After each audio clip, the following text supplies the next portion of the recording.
Metadata frameworks can sound like filing cabinets with better branding, but inside Data Culina, metadata is not passive documentation. It is the governed instruction set connecting a design decision to real execution and then to evidence that proves what happened. There is one important catch. Metadata does not execute itself. Think of it as an approved recipe. The recipe describes the dish, but it does not heat the pan, coordinate the kitchen, or tell you whether dinner survived.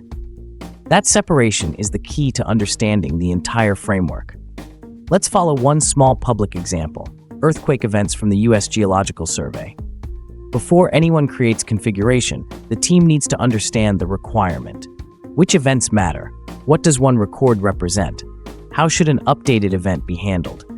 Discovery examines the source structure, relationships, limitations, and quality concerns. Modeling then establishes the target grain, keys, columns, and persistence behavior.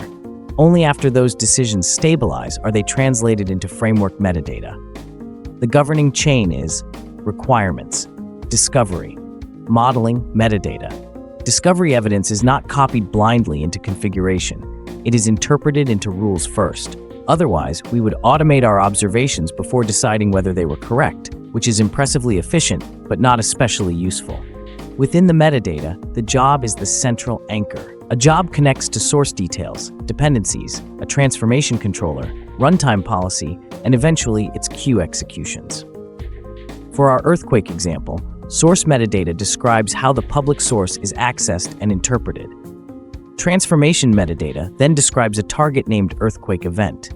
Its ordered steps read the USGS earthquake staging table, retain the latest record for each event, select the required columns, add framework system fields, compute a row hash, and write the integration target. The source, target, and steps form one transformation contract. Looking at only the steps would leave out critical design intent. The exported artifact also carries a governing envelope: client identity, contract version, publisher, and export traceability. These details help the framework establish what the artifact is, where it belongs, and which contract it follows. After validation and approval, that configuration is deployed into the control plane, hosted in a SQL database. The control plane defines what work exists and how it should behave. It stores jobs, dependencies, source configuration, transformations, and runtime control structures. It is not the data warehouse, and it is not where earthquake records are transformed. That work belongs to the data plane. A useful shorthand is, the control plane governs, the data plane processes. Between them sits orchestration, the machinery that turns approved intent into controlled work. At runtime, the framework does not fire a job directly from its definition. First, the grandparent opens a batch and inserts eligible jobs into the queue as pending. Then the parent supervises the batch. The child checks dependency readiness, selects executable work, and promotes it to in progress. Finally, one grandchild is dispatched for each selected queue row. Yes, the orchestration layer is a small family reunion, but each relative has exactly one job. Most importantly, pending does not mean runnable. A queued earthquake transformation may still depend on its ingestion job. Until that upstream work satisfies the dependency rules, the transformation remains in the queue without executing. The queue row, not the original job definition, is the runtime instance. It carries the batch, status, retry state, and timestamps that describe what is happening now. Once a queue row is executable, the grandchild routes it to the appropriate workflow. The orchestration side wrapper retrieves the approved execution context from the control plane. It combines that configuration with environment-owned inputs, such as storage locations, and writes a real JSON payload artifact.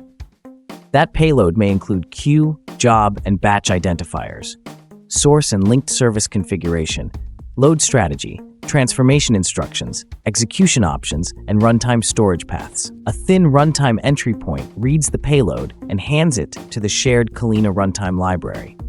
Now, the data plane does the actual work. For our earthquake transformation, Spark reads the staging table, runs the configured transformation steps in order, and writes the target through the appropriate platform adapter. The shared library does not reconnect to the control plane. It does not contain official client metadata, and it does not own the queue. It performs reusable execution behavior using the context it was given. That boundary keeps environment credentials and authoritative control rights out of the workload code. When execution finishes, information travels in the opposite direction. The runtime creates a structured result artifact containing the outcome and approved execution detail. If failure happens before normal result creation, the entry point still attempts to produce a fallback failure result. The orchestration wrapper reads that result. Orchestration then owns the official decision and records it in the control plane. A successful execution becomes completed. A retriable failure may become on hold for retry. An exhausted or permanent failure becomes failed. Downstream work that never becomes executable may be skipped. Run history, failure logs, queue state, and quality results become the evidence used for monitoring, support, and recovery. And writing data is not enough. If a required validation test fails, the transformation must still fail.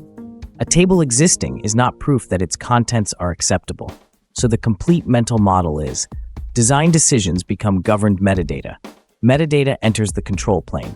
Orchestration creates and authorizes queued work. A payload carries approved context into the data plane. The shared runtime performs the workload. A result returns to orchestration. And orchestration records the official evidence. The recipe does not cook itself, and the cook does not grade their own homework. Next, we will zoom into the control plane and data plane and see why keeping them separate makes the framework easier to operate across different environments.